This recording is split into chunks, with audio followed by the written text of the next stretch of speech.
Welcome to A Bit of Insight with Lisa Mosbey, your weekly dose of health, wealth, and everything else.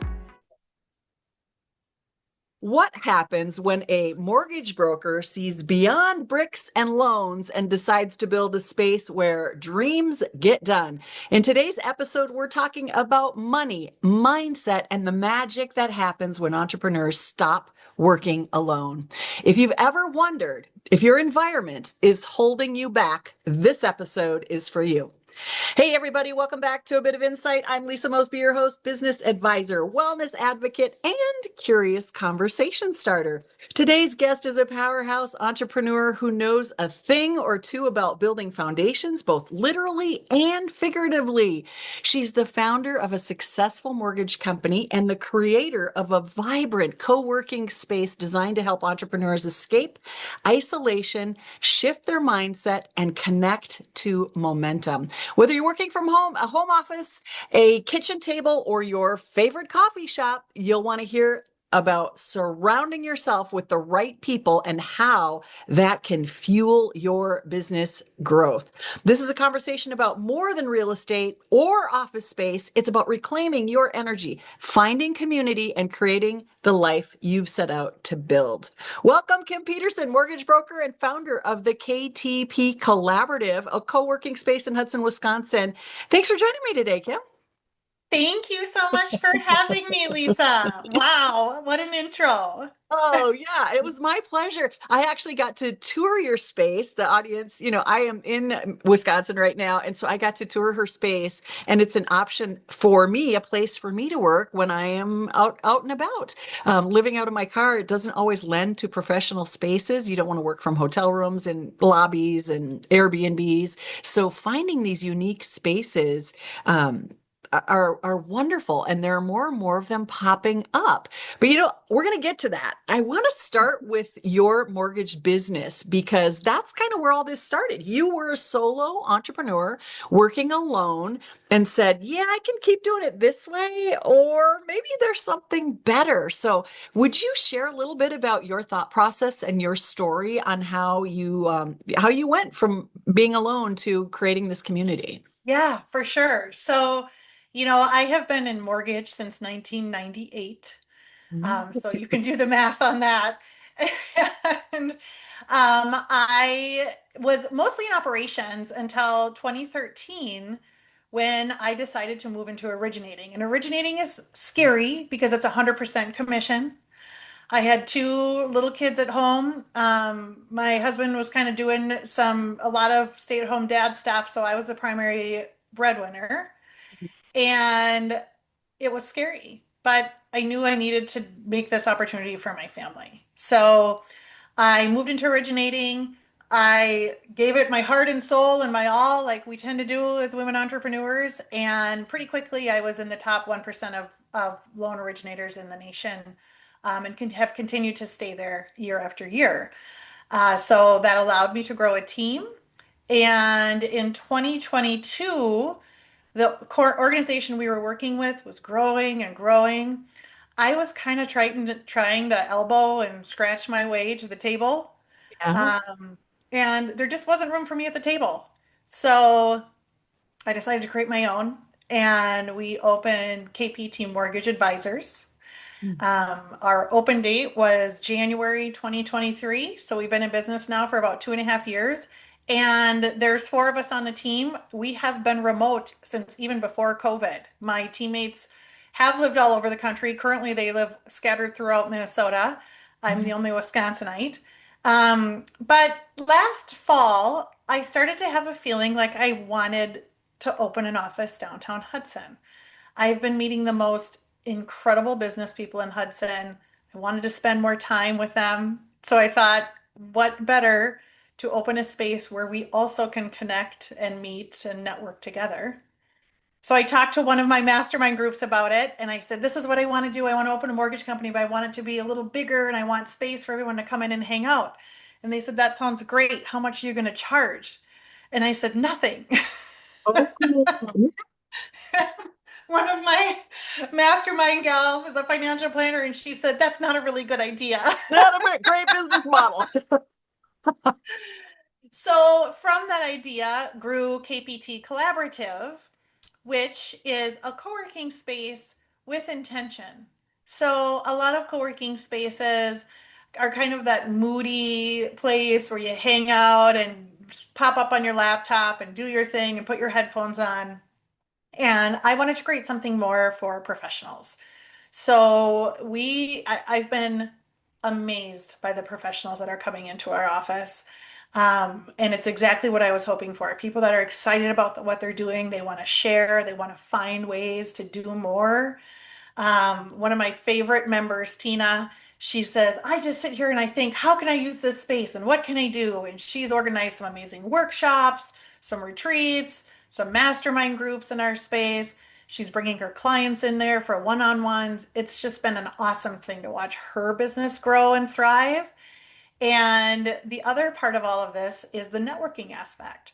So bringing like-minded people together, people that are finding ways to do business together. We have a videographer in the space. She's doing work with people there.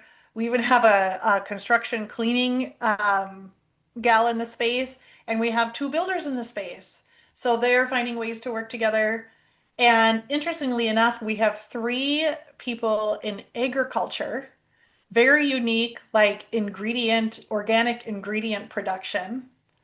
And they're finding ways to work together. So, how cool is this? Like, truly, the intention behind this was to create exactly what's happening. And we're just getting started. We just opened on June 16th.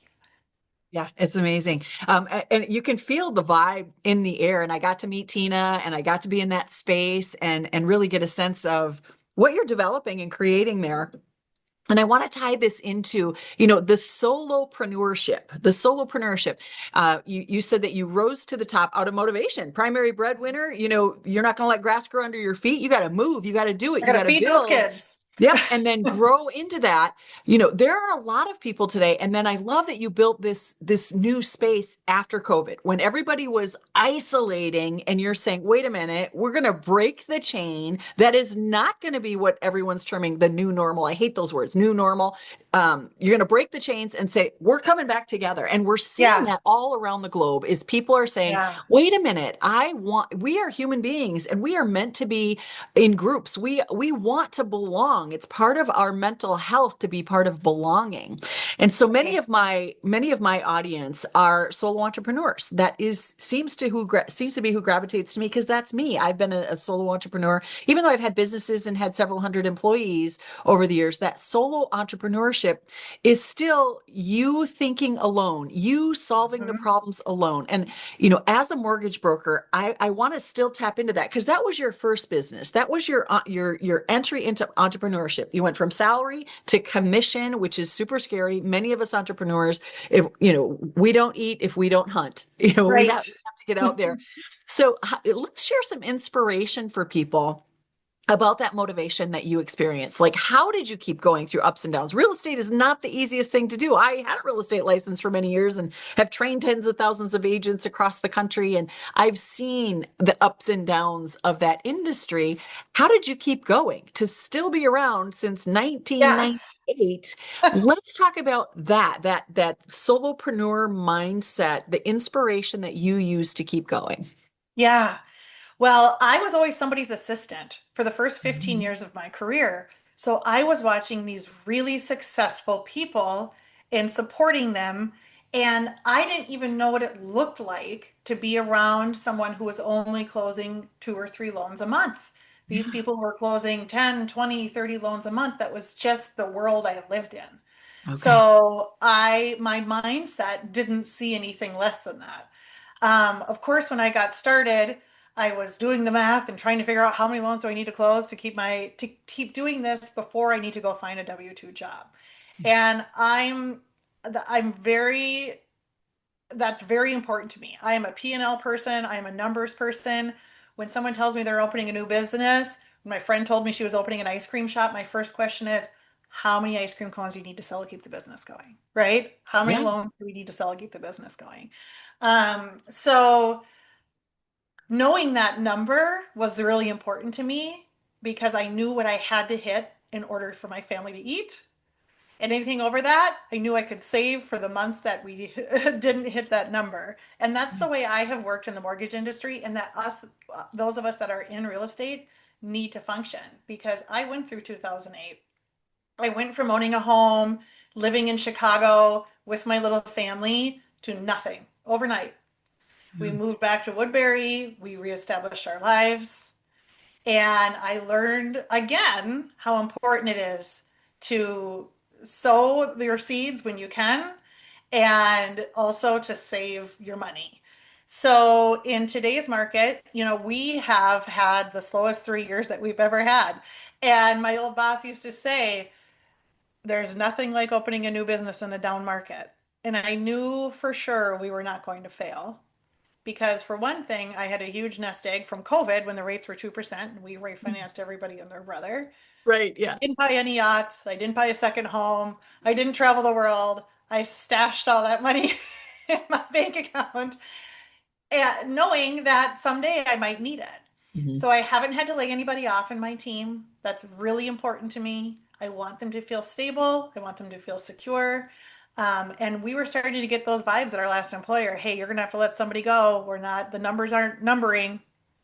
And I said, I'm pretty sure they can work. We just need to take out the 17 layers of management that we've been paying along the process. So we made it simple. We brought it down to very simple grassroots style, and we've made it work, even in a market that's tough.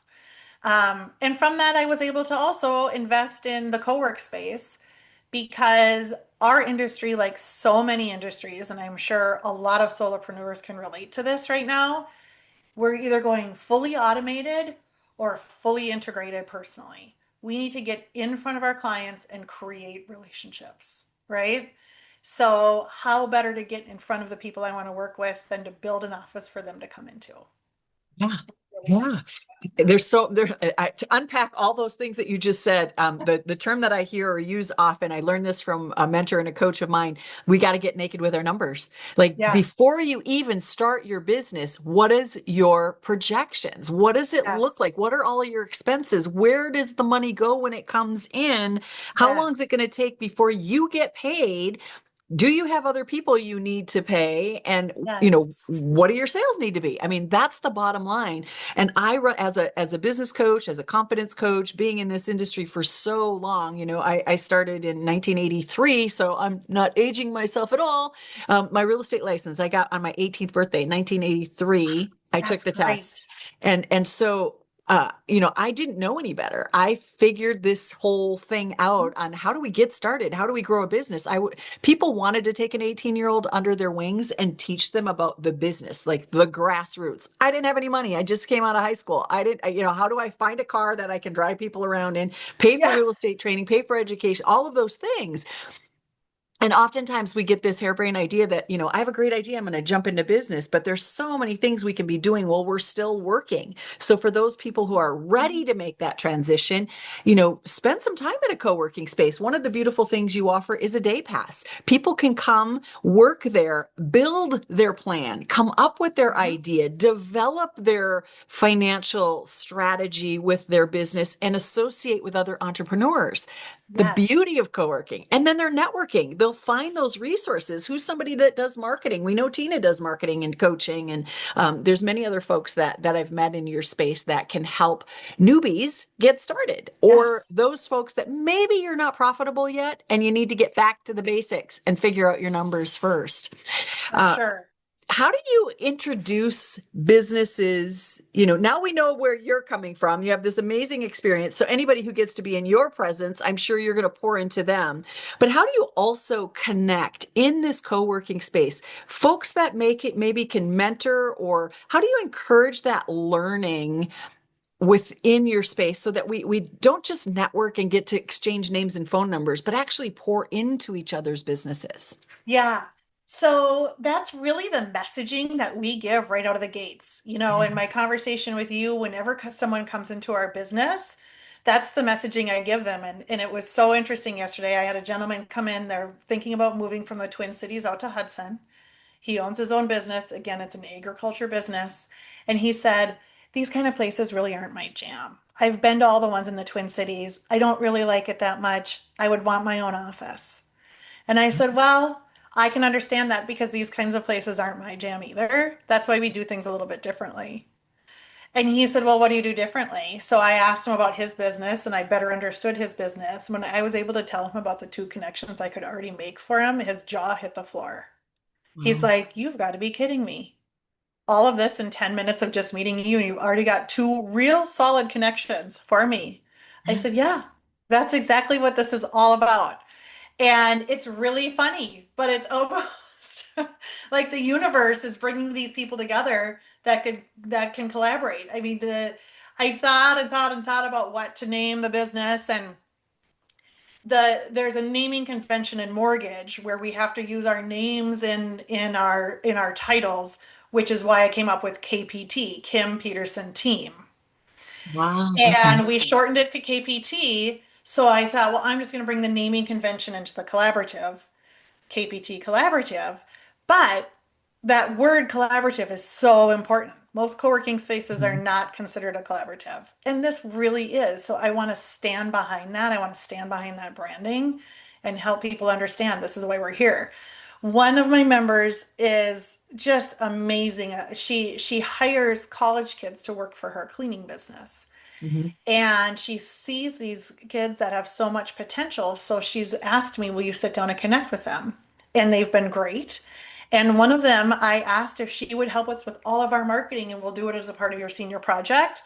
We'll get you internship credits for it. And you are going to meet so many amazing people in this business that you might be able to help. How fun is that? She's so excited, right? And just there's so many different, we can help people that are CEOs, we can help people that are running their own successful businesses, executives, and we can help the college intern who's looking for a way to learn more about what she can do. It's no longer, let's just go work for a corporate world. It's like, let's get together. We can be our own entity. We can create our own growth amongst each other because we're different, not because we're the same. Let's talk about how we budget for this because, we started with the numbers. A lot of people say, well, I'm not making any money. Can I spend? And your entry rate is 299 for the month at the moment. And, as you fill up, I'm sure that price will go up. But how do folks budget for that? I mean, right away, this gentleman from the Twin Cities that comes out, you've got two potential contacts. He probably is going to make that money pretty darn fast. 300 Right. bucks in that industry, it'll more than pay for itself. Who knows? A contact like that may even pay for itself for the entire year to be able to have access to that space. So I want to Absolutely. talk to that because sometimes we have, as Zig Ziglar says, stinking thinking. I can't afford it. When I hear that, it's like, you Yes. can't not afford it. Like Yes. your business is failing. How do you get into a space where you can find buyers, where you can, collaborate with people, maybe help to shift gears so that you get into an income producing environment or an income producing mindset? Let's speak to that Right. for a minute. Right. Absolutely. You know, we're doing that already when we decide to Mhm. become entrepreneurs. We're Yeah. betting on ourselves, right? And I said to myself when I left, in the mortgage business, and I don't know if this is common in other industries, every company I went to said, you want to invest in us, you want to buy shares, here, get invest. And I did sometimes and I didn't other times. And the last company was asking me to do this major investment in their dream. And their dream is beautiful and it's great. But I said, you know what? I think it's time for me to invest in myself. And that's why I became an entrepreneur. So all of the people coming into our space are doing the exact same thing. They're investing in themselves. And you're right. It's like you can't afford not to. You're trying to grow a business. You need to get in front of other people. I want to help people get mortgages. What better way than to get in front of them and have my name on a placard outside of an office for the people that are walking by that says, hey, there's a mortgage company in here. Come on in, right? Yeah. So that's not even the networking part, right? That's just that's just getting in front of the community, which is why it was so important to me that this office was right downtown because I Mhm. want us to be front and center in front of the community. And I want the people coming into our space to be front and center too. So, you are there. You can't walk into that place without feeling energy, excitement. Everybody there is trying to grow a business. I overheard someone the other day working on their branding. I popped over. I said, "Hey, what you got going on there?" "Oh, I'm having a hard time deciding between this and this and this." "Oh, let's talk about it." We talked about how my branding, the company I worked with and I branded, what that looked like, things they asked me to think about. We had someone in the other day, and I could tell he was trying to train an intern how to do something. And even after he got off the call, I said, "Wow, you have an incredible leadership skills and you are an incredibly patient man." And he goes, "Thank you for saying that because I'm starting to feel like I'm not," right? Even that Yeah. encouragement that we can give each other, um, when we're feeling like we're struggling, we're feeling like we're not get there. How awesome is that, right? Yet I'm Yeah. not your boss. You're not my boss. You're not my employee. We're all at the same level. We're all there for the same exact reason. Yeah. And it's those solopreneur mindsets where we can go down this rabbit trail when something bad happens rather than picking up the phone and replacing that with a new call and a positive experience. I love that you just, walked over and lifted him up, edified what his skill was, and he's ready. I was kind of feeling down about it. Yeah. It's that energy. I want to talk about, you mentioned it, the space. We keep talking about the space. There was an intentional design in the space that you kind of talked about. Physically, energetically, how do we support the focus, the creativity, the connection? There's a soundproof booth for phone calls. There's a bigger soundproof booth if you wanted to do your podcasts there. Let's talk about the space itself. Yeah. Yeah. So I am not a designer by trade, but as a little girl, I thought I was going to be an architect and I used to draw houses and draw plans and get my little ruler out and do all these things. So this was kind of my little childhood dream to create this space. And I learned a lot. I did about 17 iterations of the design and the layout as I learned. Well, Kim, if you want to do it that way, we have to move the heating and air conditioning vents, and that's going to cost another 15,000. Okay, I guess I'll restructure it again. I learned so much from it. Um, and it was so fun. It feels really personal. And when people walk in there, it feels exactly what I wanted it to feel like. I wanted it to feel upscale. I wanted it to feel inviting. I wanted it to feel warm. And it feels all of those things, and the energy is very contagious. So we have space for co-working. We have desks that we have lift desks for people that want lift desks. We have monitors that people can plug into if they need a bigger screen, like me. I can't see on my little laptop screen.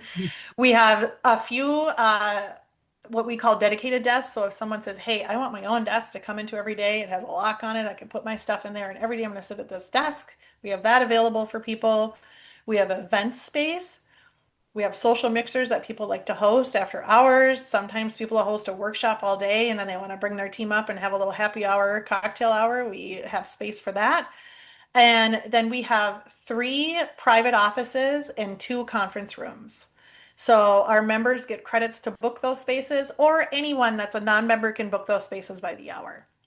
So we've been welcoming nonprofit board members or board of directors. We've been inviting, we have a luxury home builder that comes in for meetings in our space to show their clients their plans on the big screen. It's just really cool to see all of the different business interacting there. And then in our downstairs, we have a workshop room that can seat up to 30. So tomorrow we are hosting a group of 30 in our little workshop. And we're really excited to have them there. And something that's really important to us is we want to bring the community of Hudson into our space. So when you look around, the artwork is all from a gallery downtown Hudson. The wall wraps that are gorgeous are all from Big Red Dog Studios out of the St. Croix Valley. Our mugs are from all the local restaurants and local shops up and down Hudson. Everything about what we're doing, and then we have fun little treats and trinkets that we leave for our groups that come in from all the little shops in Hudson. We love it. We absolutely, even our soaps are from Rose and Lavender. It's like, how can we bring our community in? Because that's what we're here to do. And it has been so fun and so great. The business owners downtown Hudson are amazing. and all they want to do is support each other. The way I have seen these businesses support each other, we've had um, the gentleman next to us lost his wife. The businesses have poured into him to help him through that hard time. We had another business owner that went through a medical emergency. Everybody poured into his business to help him through it. I mean, this is the coolest community to be in. How can you not want to be there?